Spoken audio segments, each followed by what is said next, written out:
Napagdesisyonan po namin ni Brad Dave kagabi mga tol na sa pagbabalik po namin na sa pag-akyat ng bundok, iiwan na po namin si Brad Takloy dito sa bayan mga tol.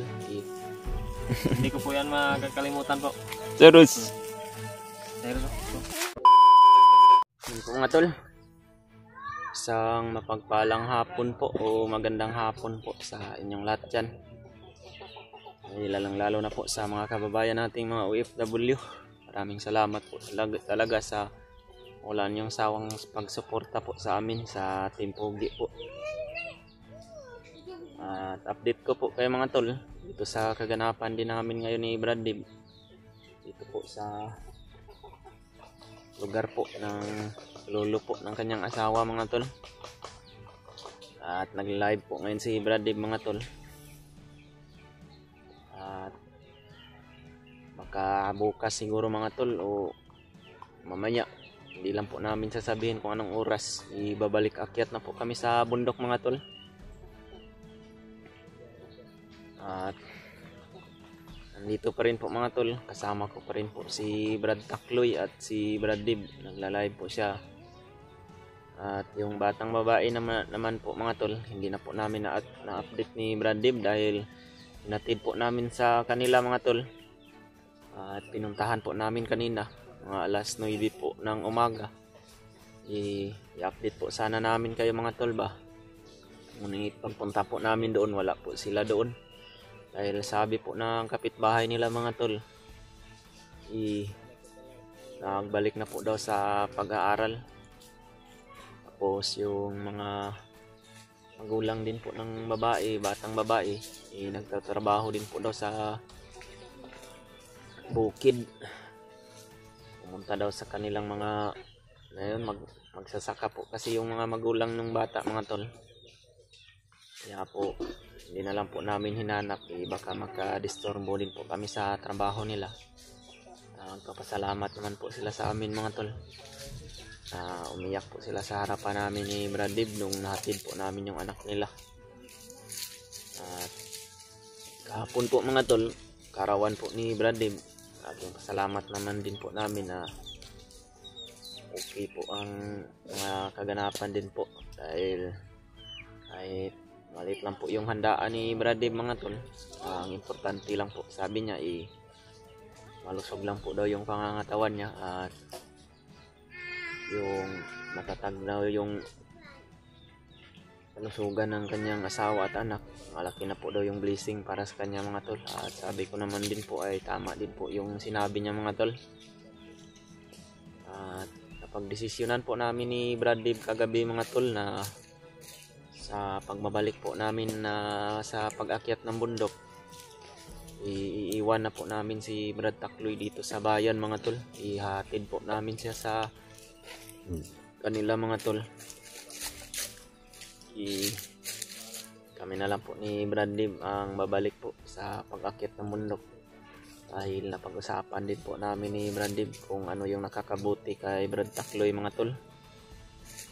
At yun na pagdesisyon na namin na ihatid na lang po namin siya sa kanila kung taga saan man po siya mga tol. Tinawagan naman po namin ni Brad Dave yung kanyang mga magulang at gustong gusto rin po nila na makita si Brad Takloy mga tol dahil akala daw nila wala na po daw yung anak nila. Kaya napaiyak din po kami sa mga nakita namin sa pag-uusap po nila kahit sa cellphone lang po mga tol. Na paiyak po si Brad Takloy at yung kanyang mga magulang. Hindi po namin inaasahan ni Brad Dave yun. Ngunit alam naman po namin na mahal po talaga ni Brad Takloy yung kanyang magulang at ganoon din po yung magulang, minamahal po talaga nila yung kanilang mga anak. Kaya yun po, gustong gusto niya man po na sumama sa amin mga tol. Ngunit kami naman po ni Dave yung ayaw na siya na isama. Sayang din yung buhay niya mga tol. At alam naman din po namin yung lugar kung saan po yung sinasabi niya mga tol, dahil binigyan niya po kami ng mapa o sinulatan niya po kami sa papel mga tol, at binigyan niya po kami ng mga palatandaan kung ano po yung mga puno ng kahoy na makikita namin sa bundok, at yun po yung susundin namin ni Brad Dave mga tol, para po makita ko po kung saan naroroon po yung mag-ina ko ngayon. At andun rin po daw ngayon si Commander Bangkil, at pumupunta rin po daw doon si Commander Bagnot mga tol, kaya lalong nag-aalala na po talaga ako. Kaya hindi ko man po sasabihin mga tol kung anong oras kami aakyat ni Brad Dave. Abangan nyo na lang po sa mga video po namin mga tol. Maraming salamat po talaga sa inyong walang sawang pagsuporta mga tol, lalong lalo na po sa mga silent viewers natin o mga solid na tinasumusuporta. Shout out po sa inyo dyan,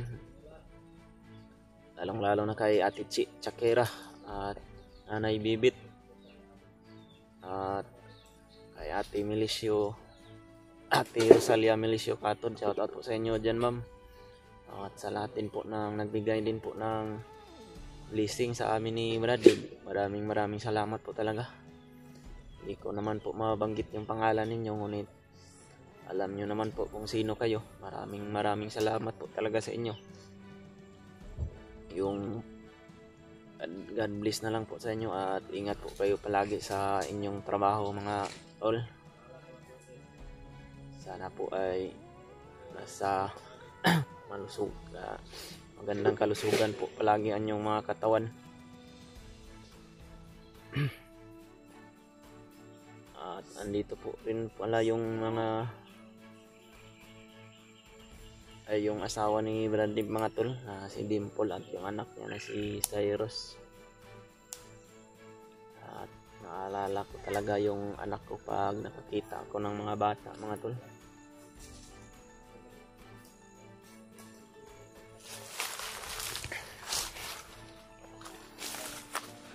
Dito po dito lang po kami tumatambay mga tol sa duyan. At ito po yung iniihaw ni Brad Takloy mga tol. Kakain po siguro kami pagkatapos na maluto. Dito po si Brad Takloy, hindi na po siya namin isasama sa pagbalik sa akyat ng bundok mga tol. Ito po yung asawa ni Dib, at si Dib nagla-live po si Dib mga tol. Si Spiderman po. Ito yung talaga.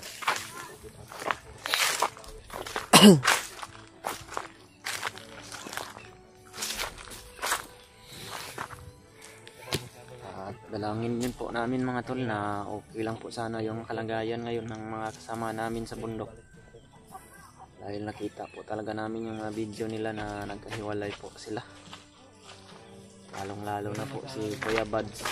Nag-iisa lang po siya ngayon. Sana po sa pag-akyat namin ng bundok makasalubong man namin siya, o sino man yung makasama na nangangailangan po ng tulong, sasama po kami mga tol. May madalaman kami na pagkuhan sa bundok po.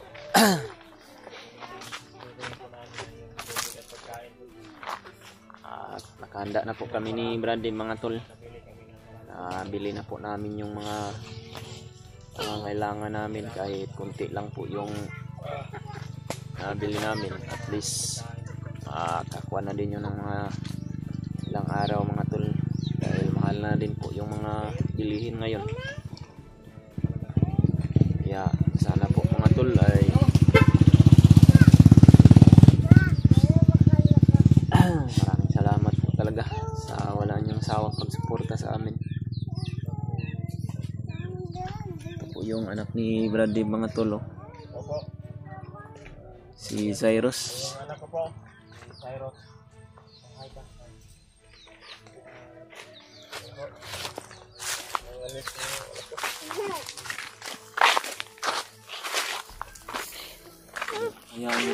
Cyrus. Po, salamat po, Torsius Vlogs. Shout out po sa iyo.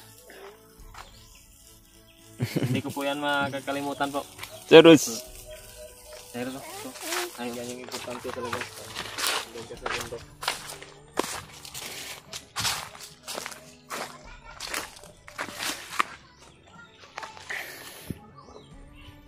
Ito lang po yung ginagawa ko dito mga tol. Duduyan lang po. Nagpapalakas po ng katawan para po sa pagbalik ng bundok. Mayroon po tayong lakas na makipaglaban po sa mga bandido mga tol. Dahil marami po talagang kapahamakan na pagdadaanan namin bago po siguro makuha yung mag-ina ko mga tol. Ngunit napaghandaan ko na po kung ano po yung mangyayari dahil alam ko na din po kung paano kumilos yung mga bandido. Dahil traitor po talaga yun si Commander Bangkil mga tol. Sana po ay makayanan namin ni Brad Dave.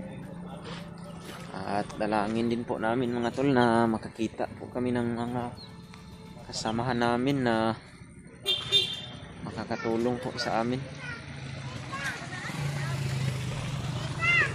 At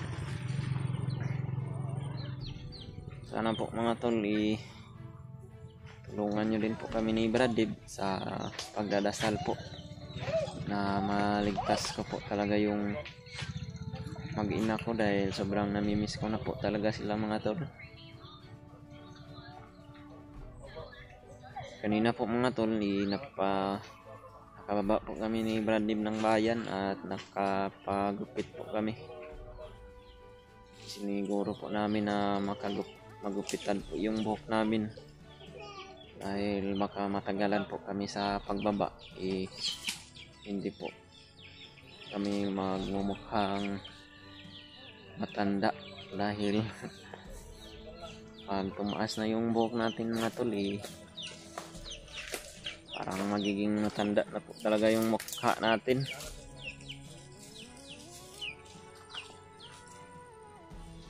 Kaya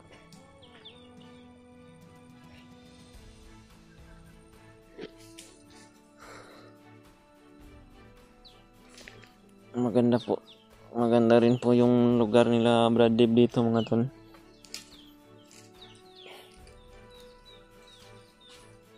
Marami din silang mga alaga na manok Bisaya. Yan po. Yung iba kinatay na ni Brad Dave kahapon sa kanyang kaarawan. Mayroon pa din doon Asin to? Walang asinan, Brad.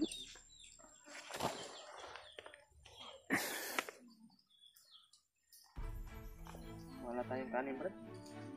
Ha? Luto batang kanin ani.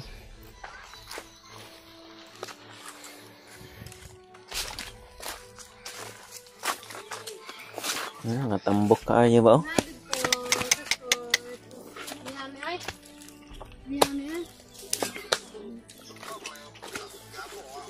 Wala nga lang magka. Alam mo yan eh. Tambok ay ba?